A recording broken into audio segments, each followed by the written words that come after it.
All right, so here's the third video in the series of shock. This one was going to be over obstructive shock, and it's by me, Nick Riesenberg.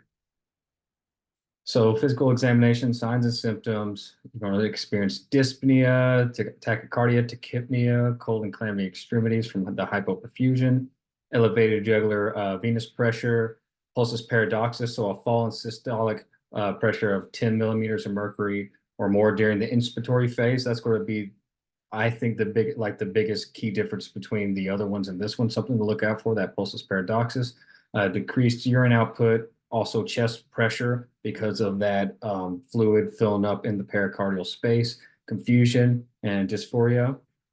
So obstructive shock, mechanical obstructive shock prevents from filling the heart from filling properly or pumping enough blood to the cardiovascular system. So the amount of oxygenated blood will decrease that reaches the tissues, and that'll cause acute hypoperfusion and tissue hypoxemia. So with imaging, you might have chest X-ray that may show cardiomegaly, pericardial calcifications, and evidence of chest wall trauma. CT scans can show compression of the coronary sinus can be an earlier marker for the cardiac tamponade. Echocardiography may show early diastolic collapse of the right ventricular wall, late diastolic collapse of the right atrium, a dilated inferior vena cava. These do not diagnose obstructive shock, but can usefully determine the cause. So with the hemodynamics, again, you're going to use Swan-Ganz catheterization to identify the cause of shock and monitor the hemodynamics. With this obstructive shock, the PCWP will be increased with a pericardial tamponade and normal or decreased with a pulmonary embolism. So if you've already determined that this is obstructive shock, that PCWP can help you determine maybe if it's a pericardial tamponade or a pulmonary embolism. And then with the cardiac output, it's going to be decreased with both the pericardial tamponade and the pulmonary embolism as well. So that will have a decreased value from each of those. So for pharmacologic options, beta-1 receptors to increase stroke volume and cardiac output. Norepinephrine is the pressor of choice for obstructive shock. It used to increase the MAP and the effective circulating blood volume and venous return, and then IV crystalloids to expand intravascular volume.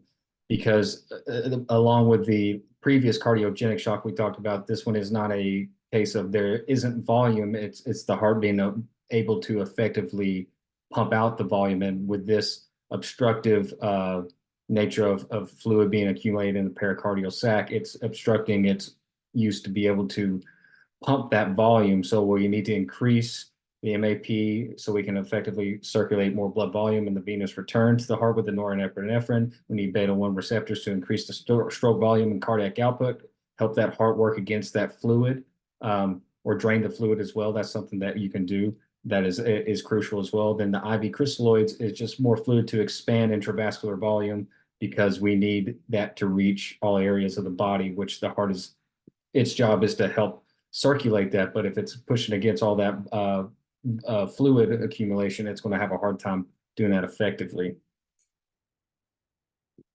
So blood gas anomalies, just like the last one, we're going to have a metabolic acidosis caused by an increase in lactic acid and hydrogen ions.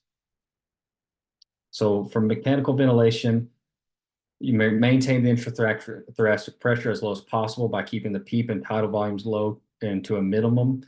These measures are to help with adequate cardiac filling and cardiac output. I didn't really see any specific modes that were useful for this, but like as in other ones, pressure control would be good, volume control for any acidosis. But the main thing with really all these is to make sure you're adequately oxygenating the body and ventilating the body without over extension with the positive pressure with the PEEP, because you've got an obstructive nature over the heart, and anything more pressure and more increase in intrathoracic pressure is going to cause more impinging on the heart being able to do its job.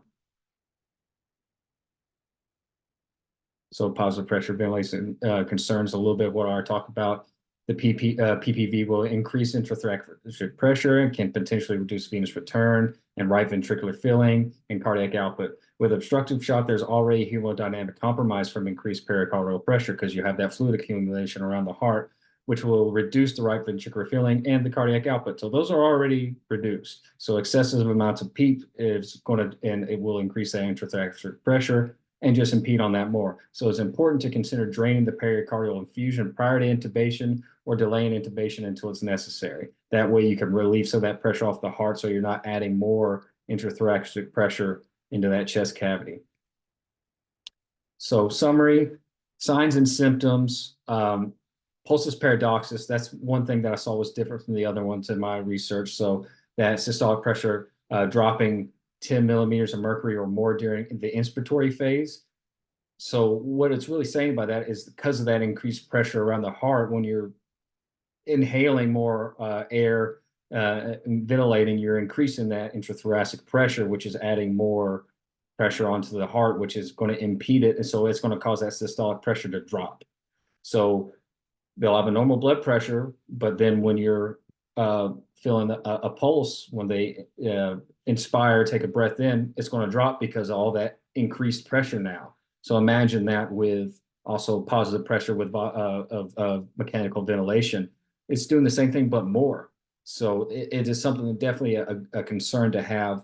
And then with signs and symptoms, the chest pressure is another thing. They might feel that with cardiogenic, but it's not quite the same because that's more of a damage to the heart, to the vessel, to a ventricle or an atrium.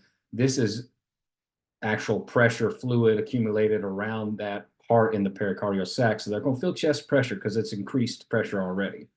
So imaging tools, obstructive shock is more of a clinical diagnosis. It's something they diagnose clinically rather than using imaging, but the imaging is used to help determine areas, causes, and rule out other things. So chest x-ray can show evidence of chest wall trauma or cardiomegaly, which would be signs of obstructive shock. CT scan can be an early marker of the cardiac tamponade. So they are definitely diagnostic tools, but not what is really being leaned upon for this particular shock.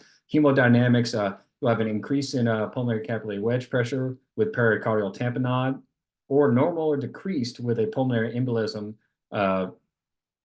normal with a pulmonary embolism, but cardiac output will be decreased with either one of those, the pericardial tamponade or with the pulmonary embolism. So, and we're going to use a Swan-Ganz catheter for that as well.